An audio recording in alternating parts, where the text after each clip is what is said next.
Hi guys, Ollie here, welcome back to the channel once again. Now this year I wanted to start working with some external sponsors so I can start bringing you more high production value content and do a wider range of things. So as you can see, this video is being produced in conjunction with healthjobs.co.uk.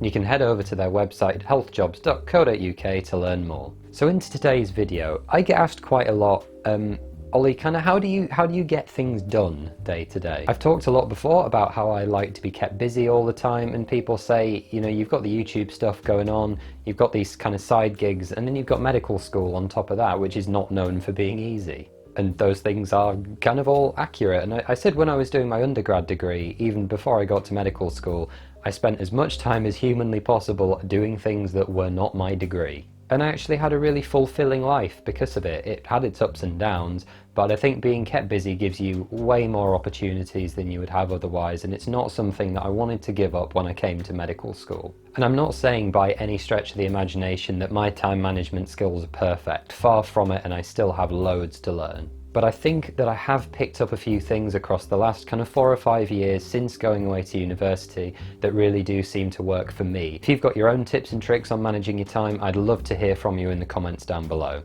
The first thing I enormously recommend is using a diary. It really doesn't have to be anything flashy. This is just like the Amazon most basic recommended one. It was like £6 or £7. But using a diary, whether it's a physical one or an online one, you might like Google or iCal, whatever you like, but just having something that'll let you track where you need to be and when really helps you get control of your life, basically. It improves your ability not only to plan what you're going to do and how you're going to manage your time, but it also obviously serves as a way to pick up on anything that you've forgotten. You can always check your diary a couple of days in advance and make sure you know what you're going to be doing. Now that I'm on the wards all the time, I use it to make note of when the clinics are that I'm going to be going to and where they are, when I need to meet my consultants, when I have conferences, when I have society things going on. Fantastic, fantastic thing to have. The next major thing is getting control of your sleeping pattern, and I'm going to break this down into a few finer points, and this is an area where I'm definitely not perfect, because as soon as my kind of daily routine goes out the window, say I'm not at uni in a holiday or whatever, my sleep cycle can change very drastically and may reverse in some cases, so it really is pretty variable. But the really big thing that I want to get across is that I think waking up very early and doing things then is much better than trying to stay up late and working into the early hours of the morning. And take this from someone who's done both. I will normally be awake kind of around 4:30, 4:45, 5 o'clock most mornings. I try and be up and out of bed before 5. That's my general go-to. And the reason for that is that you have a kind of golden few hours in that time. Most people aren't waking up until maybe 7 AM, something like that, so it gives you a really good couple of hours of uninterrupted time, because more people than you would think stay up very late. You know, most people may go to bed 11 PM, midnight, particularly younger people might stay up till 1 AM and, you know, not really have any ill effects in the morning.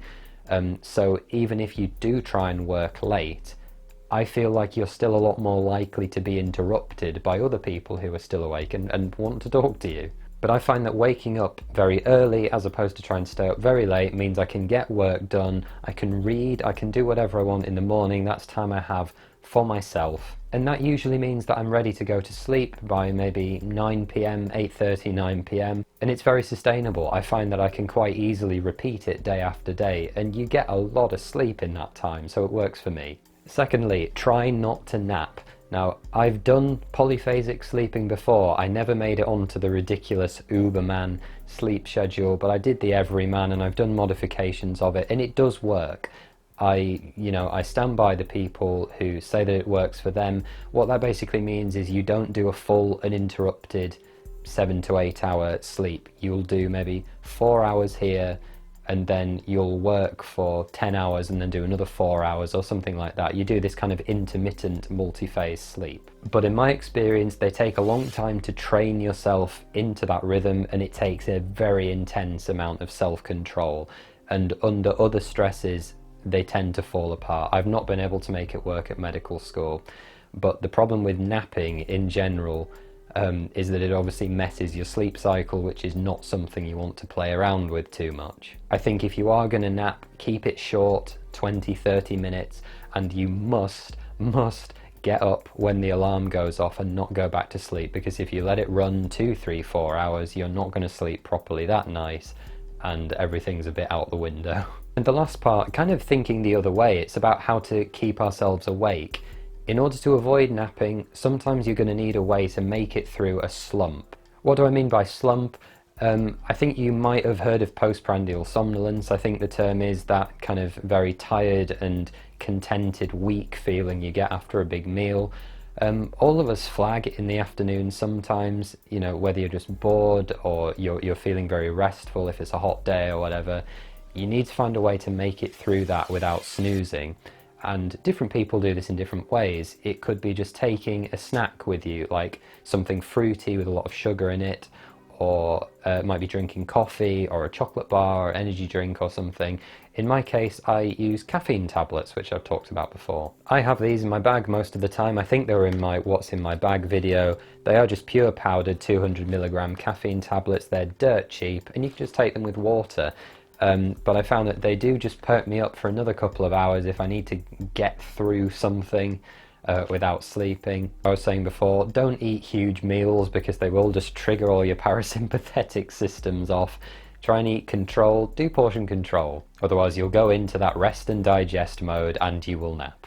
And I am speaking from experience with sleep. I've had insomnia since my early teens, and that's been really difficult to control sometimes.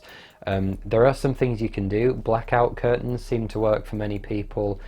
Sleep masks, I have one here that has headphones, like noise isolating headphones built into it. Weighted blankets are another thing that seem to work for people. And just taking 20 or 30 minutes to wind down before you go to bed. Read a book if you want, but get away from your phone, get away from the TV.